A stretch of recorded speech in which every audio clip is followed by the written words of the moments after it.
الحمد للہ رب العالمین والصلاة والسلام علی حبیبہ محمد وآلہ وصحبہ اجمعین اما بعد فاعوذ باللہ من الشیطان الرجیم بسم اللہ الرحمن الرحیم ذالکم اللہ ربکم لا الہ الا ہو خالق کل شیء فاعبدوہ وهو على كل شيء وكيل اللهم سبحانك لا علم لنا إلا ما علمتنا إنك أنت العليم الحكيم مولاي صل وسلم دائما أبدا على حبيبك من زانت به الأسرور معزز سامعین کرام السلام علیکم ورحمۃ اللہ وبرکاتہ۔ یہ آیہ کریمہ کل خطبہ جمعہ میں بھی پڑھنے کی توفیق نصیب ہوئی، گزارشات پیش کی۔ آج ہمارا جمعۃ المبارک کے بعد بروز ہفتہ سالانہ تربیتی پروگرام کا پہلا یہ بیان ہے جو تربیتی ہوتا ہے، اور کل بھی میں نے عرض کی کہ دہائیوں سے سالانہ اجتماع اور یہ تربیتی پروگرام جو ہے اس کا انعقاد ہو رہا ہے۔ حضرت کلزم فیضات مولانا علیار خان رحمۃ اللہ تعالی علیہ نے اس کی ابتدا فرمائی۔ ایک محدود تعداد، محدود وسائل، لیکن ابتدا بہت بڑی، چونکہ وہ اللہ کے نام پر تھی، اور اللہ کا احسان ہے کہ یہی خالص نیت کی ابتدا اس تمام نظام میں برکت کا سبب بنی۔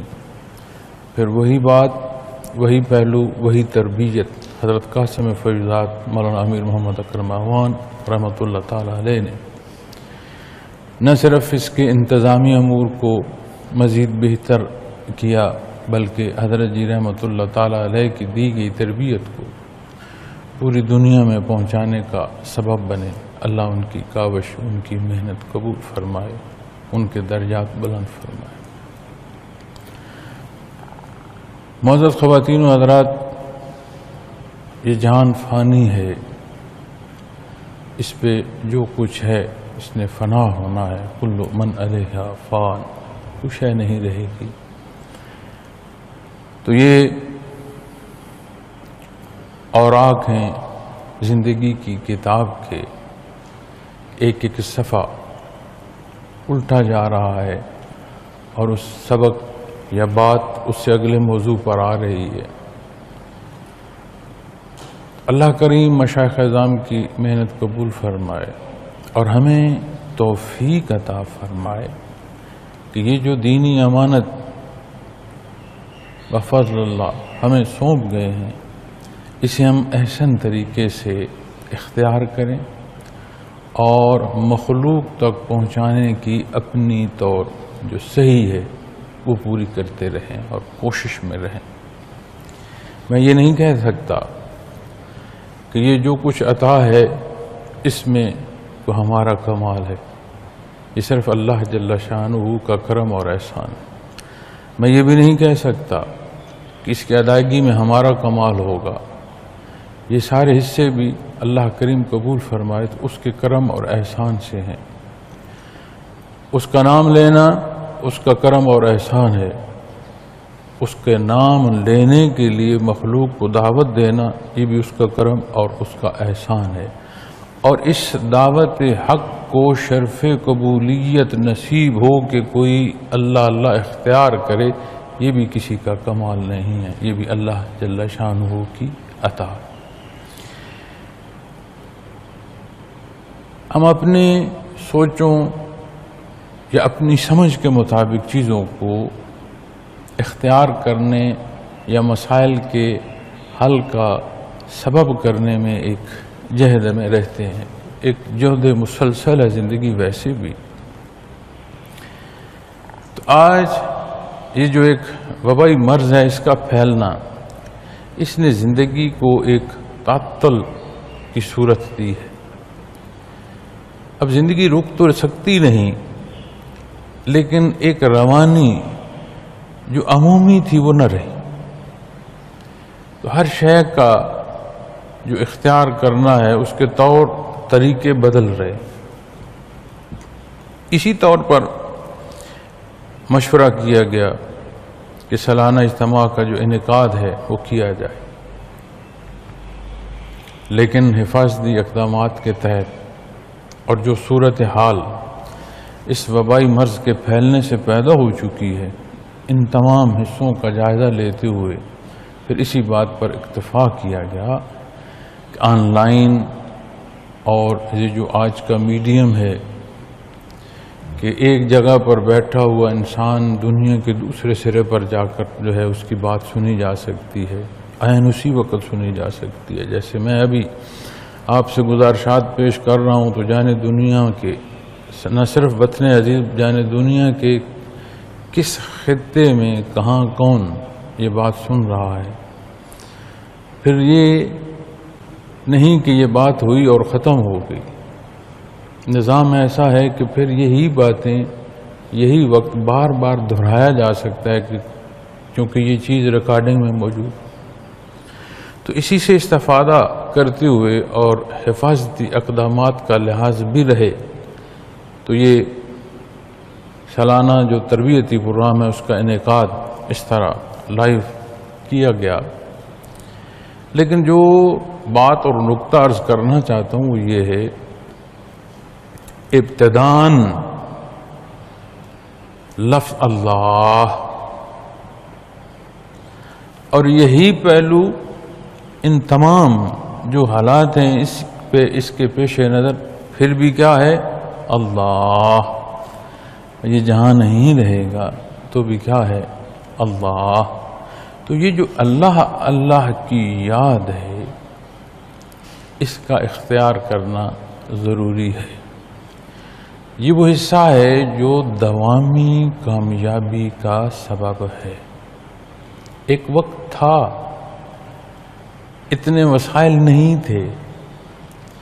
خود حضرت جی رحمۃ اللہ تعالیٰ علیہ ارشاد فرمایا کرتے تھے کہ جب ہم نے بڑے حضرت جی کے پاس جانا ہوتا تھا تو صبح نکلتے تھے، سارا دن کا سفر کرتے ہوئے حضرت جی رحمۃ اللہ تعالیٰ علیہ سے ملاقات کر کے رات گئے واپس پہنچتے تھے.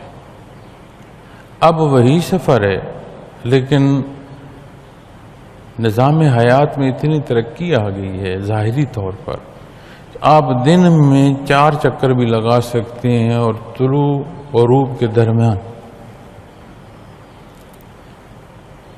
تو پھر یہ اس سے اور یہ جو بنیادی ضروریات ہیں ان کی تکمیل کے ذرائع ابلاغ بے شمار پہلوؤں میں جو یہ ظاہری ترقی ہے اس نے وقت کو، فاصلوں کو ایک ایسی ترتیب میں لایا کہ فاصلے سمٹ گئے. مرکز قائم ہوا، پھر ذیلی مراکز قائم ہوئے اور ایک نظام جو ہے تربیت کا وہ رواں دواں رہا اور ہے اور انشاءاللہ رہے گا. اب انہی حالات کے پیش نظر جب ہم دیکھتے ہیں تو پہلے ایسے روبرو ہم کلامی تھی، لیکن بات کیا تھی؟ دین اسلام کی بات کیا تھی؟ اتباع محمد رسول اللہ صلی اللہ علیہ وسلم. پسند کیا تھی؟ اللہ رب العالمین. تو آج اگر ہم ایسے ہم گفتگو میں ہیں تو پھر بھی بات یہی ہے، اسی حق کی ہے. پھر طریقہ ذکر، لطائف، مراقبات اتنی کہ اس پر تحریر تقریر موجود ہے کہ کہیں کسی ایک نقطے کا کوئی شائبہ نہیں. ان اجتماعات میں خصوصی وقت نکال کر تربیت کی جاتی ہے اور تربیت کے لیے لوگ آتے ہیں. اس کا ایک انتظام جو کیا گیا ہے، میں خواتین و حضرات سے یہ عرض کروں گا کہ اس سے استفادہ حاصل کریں، اسے رواجن نہ لیجیے گا. یہاں آنا اللہ کو منظور تھا یہاں پر یہ جو حالات ہیں یہ بھی اللہ جل شانہ کی دست قدرت میں ہیں۔ میں اور آپ آج اگر ہم کلام ہیں اور اللہ کا نام لے رہے ہیں تو یہ بھی اللہ جل شانہ کا کرم اور احسان ہے۔ زندگی ایک ایسی دولت ہے کہ جسے اگر ہم فرصت کے نام سے لیں کہ ایک فرصت زندگی میں دولت ہے، پھر مصارف کو دیکھنا ہے، اور اگر مصارف میں وہ باتیں ہوں جو دین اسلام سے تجاوز پر ہوں، جو خواہشات ذاتی پر جن کی بنیاد ہو، تو وہ اس دولت کا ضیاع ہے۔ جیسے کوئی ظاہری دولت کو آگ لگا دیتا ہے، اس سے برائی کرتا ہے، اسے لوگوں کی تکلیف کا سامان اس سے اس کا بنتا ہے، تو اسی طرح جب آپ اس فرصت کے پہلوؤں کو لیں گے تو یہ بہت قیمتی ہے۔ اس کا استعمال ایک دن میں 5 فرض نمازیں، 5 مرتبہ وہ حضوری کہ نبی کریم صلی اللہ علیہ وسلم نے ارشاد فرمایا کہ نمازی کے سامنے سے مت گزرو۔ اس کیفیت کو، اس حال کو جو مفہوم عالی ہے کہ یہ اپنے اللہ سے ہم کلام ہیں۔ معیت باری تعالی اس درجے کی ہے کہ قرب پر جب بات آتی ہے تو انسان خود اپنے اتنے قریب نہیں ہے جتنا اللہ رب العالمین اس کے قریب۔ لیکن خود جب اس پہلو کو انسانی حصوں میں دیکھیں گے اور بحیثیت مسلمان اور نور ایمان کے پہلوؤں سے جاننے کی کوشش کریں گے تو اس سارے قرب کے ساتھ پھر خصوصی انعام ہے کہ اس سے ہم کلامی نصیب ہو رہی۔ لیکن کیا اس نماز کی ادائیگی اس سارے کے ساتھ ایک حسن سلوک ہے؟ مثلا اول وقت ہے اس کی ادائیگی میں وہ خشوع و خضوع کو جو معاملات دنیا سے کاٹ کر بارگاہ عزتی میں حاضر ہونے کی جو کیفیت ہے اس سے آشنا کرے۔ تو جب ہم باریکیوں کو دیکھتے ہیں تو رکوع و سجود بجوز اس کے کہ سبحانہ ربی العظیم اور سبحانہ ربی الاعلی سے مزین ہے، لیکن وہ کیفیت اور وہ حال سے ہماری یہ جو کیفیت قلبی کا شعبہ ہے، یہ جو قلب اثر محمد رسول اللہ صلی اللہ علیہ وسلم سے بہر جاری ہے اور ایک سلسلہ ہے جو اللہ نے مخلوق کو عطا فرمایا، متصل صدری علوم سینہ بسینہ جاری، یہ ان باریکیوں کو بھی سمجھا دیتے ہیں۔ سمجھ آ جاتی ہے کہ خشوع و خضوع حروف کا مجموعہ نہیں ہے کہ ایک لفظ ہے یا 2 لفظ ہیں، اس کے معنی و مفاہیم چاہے بیان نہ کیے جا سکیں محسوس کر لیے جاتے ہیں۔ تو میں عرض کروں گا کہ اجتماعی ذکر کا جو انعقاد ہے اپنے معمولات زندگی کو بھی نبھاتے ہوئے کوشش کیجیے گا کہ اس پر محنت ہو، ذکر کا وقت جو نصیب ہو وہ ضائع نہ کیا جائے۔ پھر طریقہ ذکر پڑھیں، سنیں، سیکھیں، تخیلاتی زندگی میں نہ رہیں کہ خود سے کوئی بات سوچ لیں اور پھر اس کو لے کر بیٹھ جائیں اور اسی پر ڈٹے رہیں۔ نہیں، منزل کے لیے قدم بہ قدم چلنا تو ہے، لیکن ضروری ہے کہ راہ سیدھی ہو، وہ راہ ہو جو منزل کو جا رہی ہو، محض راہ نہیں، وہ راہ جو منزل تک مسافر کو پہنچائے، سیدھا راستہ۔ اسی طرح جب آپ ضروریات دین پر بات کرتے ہیں تو اصول و ضوابط پھر دین ہی کے ہیں، قرآن و سنت ہی سے لیے جاتے ہیں۔ فقہی احکام ائمہ کی محنت خود سے کسی کی کوئی شے نہیں، یہ ہم جیسے اور مجھ جیسے کم علم کے لیے اللہ کا کرم اور احسان ہے کہ دین سہل طور پر پہنچ رہا ہے، سمجھنا آسان۔ پھر جب آپ ذکر پر پہنچتے ہیں اور کر رہے ہیں تو صرف یہ نہ دیکھا کریں کہ اجتماع ہے یا اجتماعی اذکار ہیں، ہم نے صرف وہاں پہنچنا ہے۔ اپنی زندگی کے صبح و شام میں اسے باقاعدگی سے اختیار کریں۔ مصروفیات بھی ہوتی ہیں، معاملات بھی ہوتے ہیں، صحت و بیماری کے بھی حالات ہوتے ہیں، اور بے شمار ایسے حصے ہوتے ہیں جو ہوتے نہیں، ہم نے انہیں بغل میں ڈالا ہوتا ہے۔ اگلے دن ایک ای میل تھی، میں نہیں جانتا کہ کتنے عرصے سے وہ ساتھی منسلک ہے، لیکن مجھے نہیں لگا کہ کوئی پرانا ذاکر ہے، لیکن جو سوال اس نے مجھ سے کیا وہ یہ تھا کہ حضرت کیا مجھے اجازت ہے کہ میں عملیات سیکھ لوں؟ تو میں نے کوئی لمبی چوڑی بات نہیں لکھی، صرف ان کا حرام ہونا اور انکار، ایک مختصر سا جواب دیا۔ دوبارہ ای میل آئی کہ یہ عملیات کا سیکھنا اس لیے کہ بے شمار مسائل ہیں، پریشانیاں ہیں اور بیماریاں ہیں، تو ان کا حل مجھے کسی نے بتایا ہے کہ اس سے نکل آئے۔ اب یہ جو کسی کا بتانا ہے وہ کون ہے، اس کی حیثیت کیا ہے، اس کے بتانے کا حق ہونا یہ کہاں سے ثابت ہے؟ اور مقابل جو حق ہے، دیکھیں کلام ذاتی ہے، ارشادات محمد رسول اللہ صلی اللہ علیہ وسلم اجماع آج تک ہمارے تک پہنچانے کا سبب ہے، اسے کوئی ایک کی حیثیت کیا ہے؟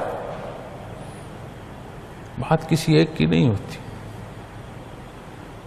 نہ شیطان کی شیطنت کا کوئی کمال ہے، ہماری کمزوریاں ہوتی۔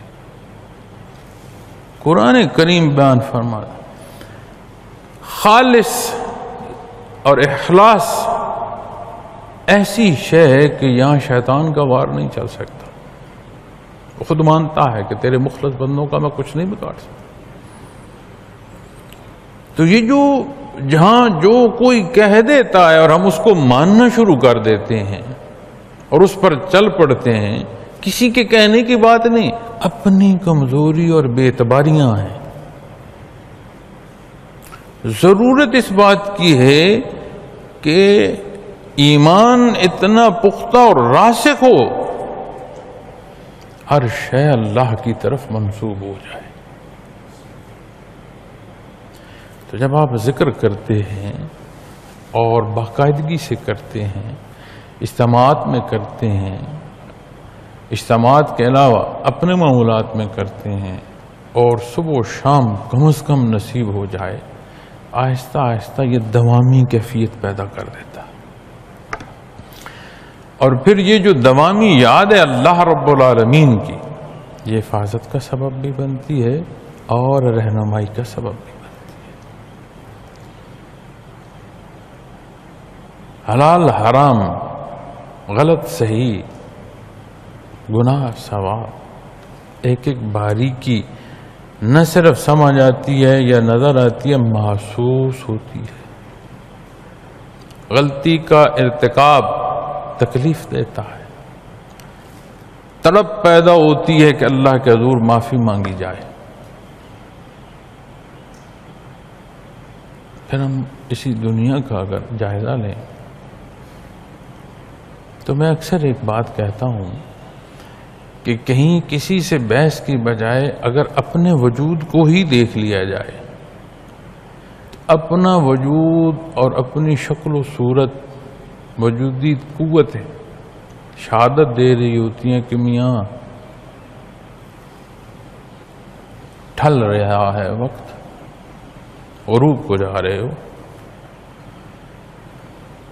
پھر کسی شے کو دیکھنے کی ضرورت نہیں ہے، اتنا کافی ہے کہ نبی کریم صلی اللہ علیہ وسلم نے فرما دیا، آگے کوئی بات ہی نہیں، ہر شے ختم ہو جائے۔ اور یقین بھی تو اللہ کی یاد بہت بڑی عطا ہے، اسے مقابلوں میں نہ وقت کو ضائع کرے، یہ بہت بڑا اللہ کا احسان ہے کہ خالص اللہ کی توفیق نصیب ہو اور کوئی جگہ ایسی میسر آئے جہاں سے سیکھا جا سکے اور اس کا درست ہونا اس کے نتائج ثابت کرتے ہیں۔ ہر کوئی اس درجے کا علم نہیں رکھتا کہ اس ذکر خفی، اس کے طریقے، لطائف و مراقبات پر جو بات ہو رہی ہے اس پر فقہی بحث سے سمجھ سکے، لیکن مٹھائی بنانا تو شاید ہر کسی کو نہ آتی ہو، مٹھائی کھا کے اس کا میٹھا ہونا نہ بنانے والے کو بھی سمجھ آ جاتی ہے۔ تو جب نتیجے میں قرآن و سنت آئے، صحیح اور غلط کی پہچان، مٹھاس اور کڑواہٹ تک محسوس ہو، بحثیں ختم ہو جائیں، پھر کہہ دیا جاتا ہے آپ دعا کریں میرا ذکر درست ہو جائے۔ اکثر خواتین و حضرات کو میں جواب میں یہ ضرور کہتا ہوں اپنا ذکر باقاعدگی سے کریں، تو میں جن کو یہ کہہ رہا ہوتا ہوں میں رواجن نہیں کہہ رہا ہوتا، میں سمجھتا ہوں کہ جو مسائل وہ بیان کر رہے ہیں اس میں احساس آ رہا ہے، محسوس ہو رہا ہے کہ اللہ کی یاد کی کمی ہے، چونکہ کئی دفعہ مسائل کا اظہار نہیں ہوتا، پہلو شکایت کے ہوتے ہیں، اور جب کوئی مخلوق خالق پر شکایت کر رہی ہو تو بھائی میں تو گناہگار آدمی ہوں، مسکین آدمی ہوں، حقیر انسان ہوں، میں تو یہ کیفیت اور حال نہ سن سکتا ہوں نہ پڑھ سکتا ہوں، وہ جو شکایت کر رہا ہے وہ جانے، اس کا اللہ جانے، میری تو یہ حیثیت نہیں ہے کہ میں اللہ کریم پر شکایت سن رہا ہوں۔ مجھے تو اندازہ ہے کہ یہ مشت غبار، یہ مٹی کے ذرات، اس کا کرم اس نے ہونا عطا فرمایا۔ تو ان باریکیوں کو سمجھنے کے لیے ضروری ہے کہ اللہ کی یاد کو باقاعدگی کے ساتھ اختیار کیا جائے۔ ذالکم اللہ ربکم، ایسا ہے ہی کوئی نہیں جیسے اللہ ہے،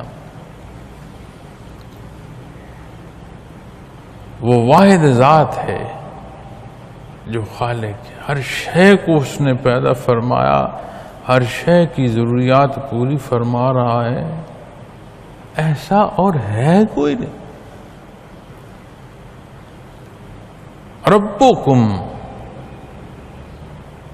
تمہاری ضروریات پوری کرنے والی وہ ذات جس نے تمہیں پیدا کیا۔ لا الہ، ایسا کوئی ہے نہیں الا ہو، جیسا وہ ہے، یہ اسی کی ذات کو سزاوار ہے کہ اس کے حضور سر بسجود ہوا جائے، اپنی ضروریات اسی کے حضور منسوب کی جائیں۔ جب عبادات کے پہلو چونکہ اللہ کی یاد اور ذکر بھی عبادت ہی جو ہے، تو عبادات کے پہلوؤں پر جب بات آتی ہے تو عبادت ماننے کی کیفیت اور عمل ہے۔ مانی جائے فائدہ ہے، نہ مانا جائے نقصان ہے۔ اس فائدے اور نقصان کی کیفیت میں ایک عمل کا اختیار کرنا مفہومی پہلوؤں میں آتا ہے لفظ عبادت کے۔ اب جب ہم اپنے والدین کی خدمت کر رہے ہوتے ہیں اور ان کی مان رہے ہوتے ہیں، اور والدین کے حقوق کو آپ فقہ میں دیکھیں تو رونگٹے کھڑے ہو جائیں گے کہ ہمارا ویہار کیا ہے اور اللہ کا اور اس کے حبیب کا حکم کیا ہے، اس رشتے کا تقدس کیا ہے۔ لیکن جب یہ ماننا اللہ کے حکم کے تحت آتا ہے تو ان کا ماننا اس پہلو میں نہیں چلا جاتا کہ فائدہ اور نقصان وہاں سے ہے۔ اس کا اطلاق اس پہلے ماننے پر آئے گا جہاں اللہ کا حکم سمجھ کر مانا جا رہا ہے، تو وہ ماننا عبادت ہو جائے گا۔ لیکن اسی صورت میں کسی سے ایسا تعلق کہ اس کی ہر بات مانی جا رہی ہو کہ اس کا ماننا میرے لیے فائدے کا سبب ہے اور اس کا نہ ماننا میرے لیے نقصان کا سبب ہے، یہ شرک پر جب بحث پڑھو گے، دیکھو گے، سمجھو گے تو بات پلے پڑے گی، یہ تو شرک کی راہ پر جا رہا ہوں۔ اللہ کسی کو بھلائی عطا فرمانا چاہے تو کون ہے جو روک لے؟ اور عند اللہ اگر مقبول ہو کہ اس کا نقصان ہو تو اس نقصان کو کون ٹال سکتا؟ لیکن اگر مخلوق کے تعلقات کو اسبابی پہلوؤں تک رکھو گے اور توکل علی اللہ ہوگا، بات اور ہو، وہی کام اسباب کے پہلوؤں میں بھی ہوگا اور اجر و ثواب کے جو ہے اس سے وہ بھی عطا ہونا شروع ہو جائے۔ ذکر مضبوط کرو، اور کوئی نہیں ہے اللہ سوائے اس کی ذات کے، خالق کل شیء فاعبدوہ، ہر شے کو اسی نے پیدا فرمایا ہے، اسی کا حق ہے کہ اس کی عبادت کی جائے۔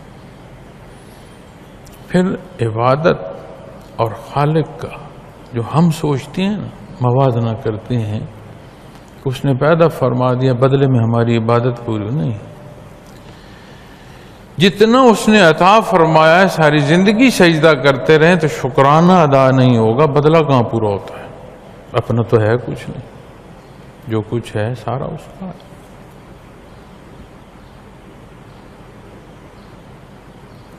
تو اس لیے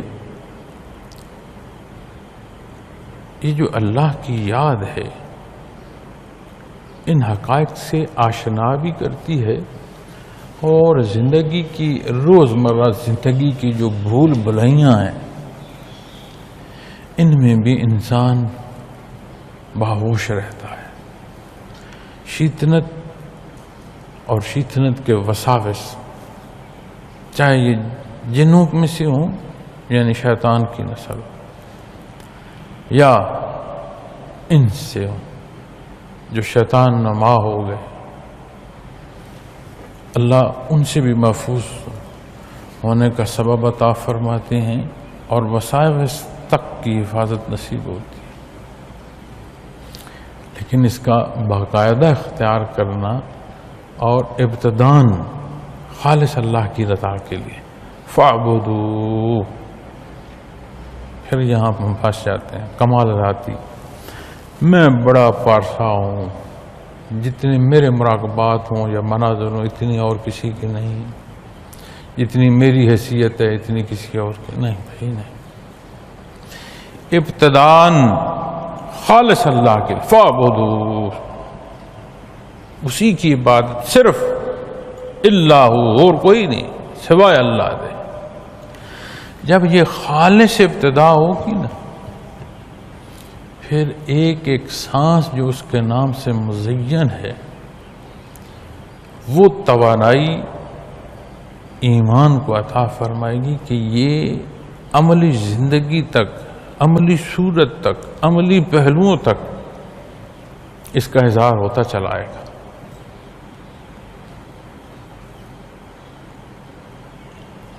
یہ جو کیفی شعبہ ہے معزز سامعین کرام، اس پر لوگ تعریریں بھی کرتے ہیں، گفتگو بھی ہوتی ہے، سر پا سمجھ کو نہیں آتا کیا کہہ رہے ہیں اور کہنا کیا چاہتے ہیں۔ اللہ کا بڑا احسان، اللہ کروڑوں رحمت نازل فرمائے مشائخ اعظام پر، اتنا واضح، اتنا آسان، اور تربیت ایسی جیسے ایک بچے کو انگلی پکڑ کر چلانا ہے نا، ایسے اس میں ذاتی اختراع میں نہ جائیے گا۔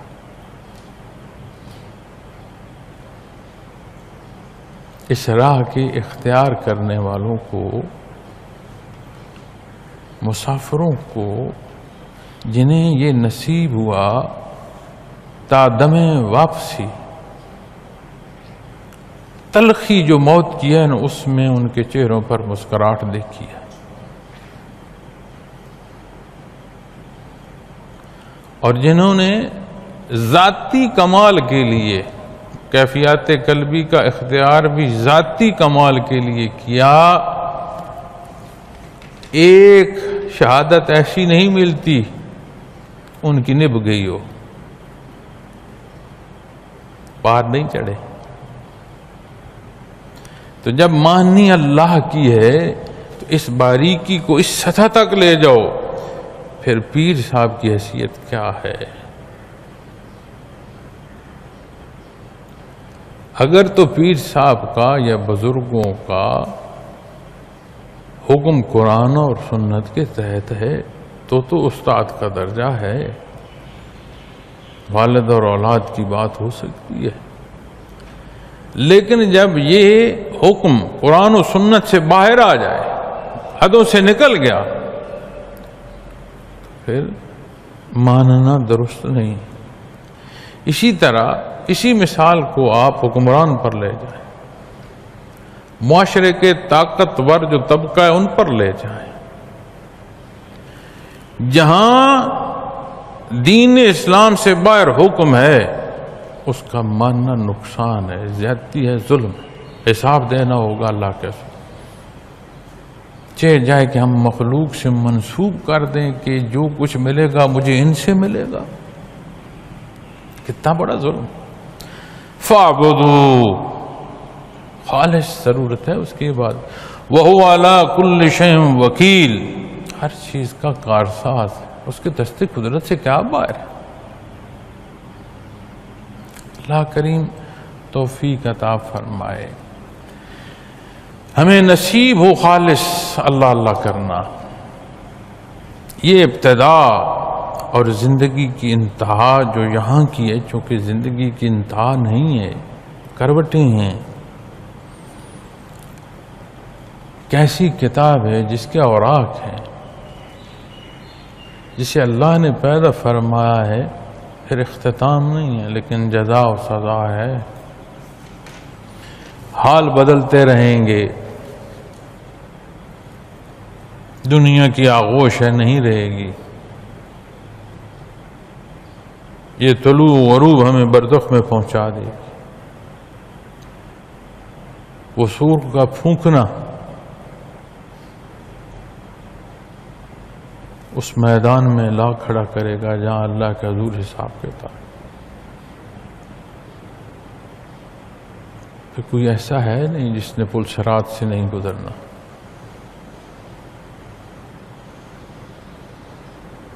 تو لمبی بات، اور وہ کارساز ہے،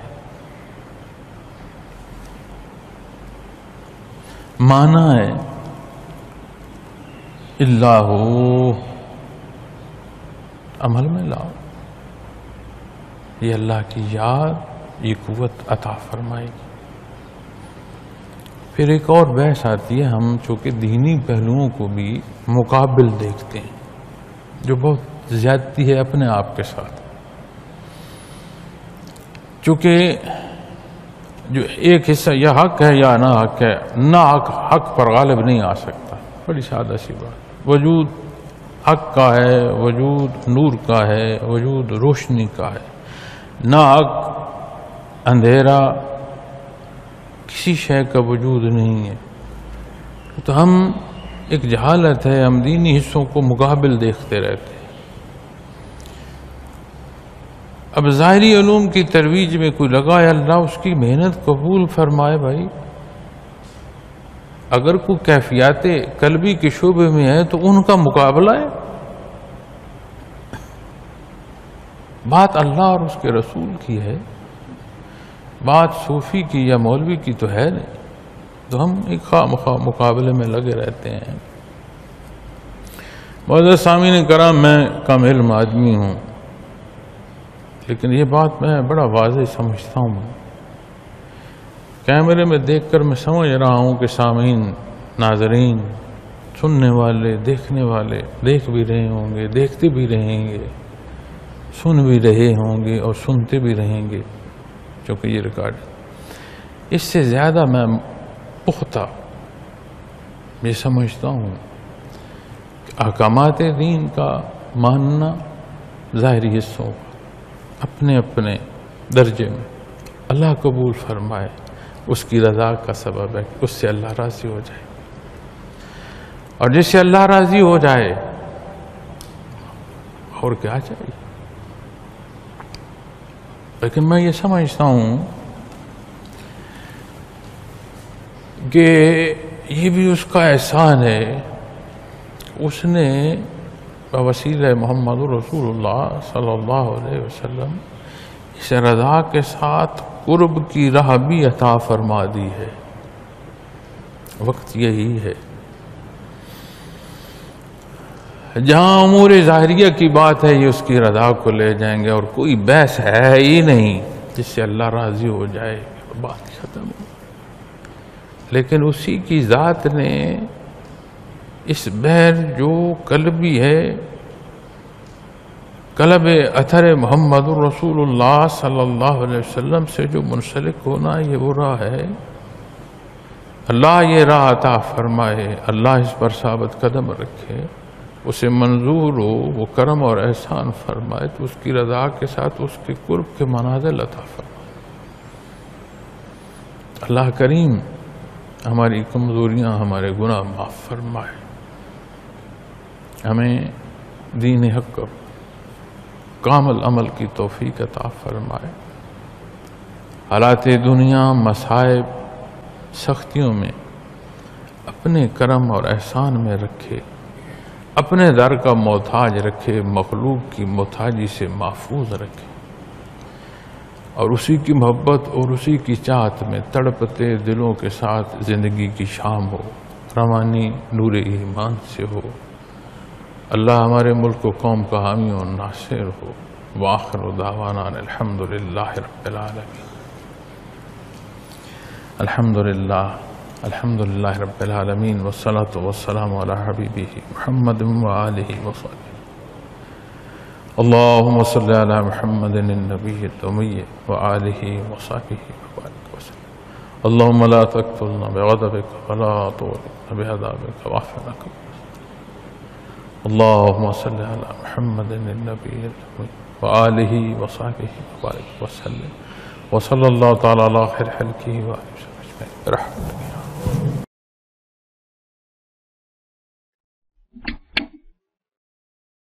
اگر آپ کو یہ ویڈیو پسند آئی تو لائک، شیئر اور سبسکرائب کرنا نہ بھولیے۔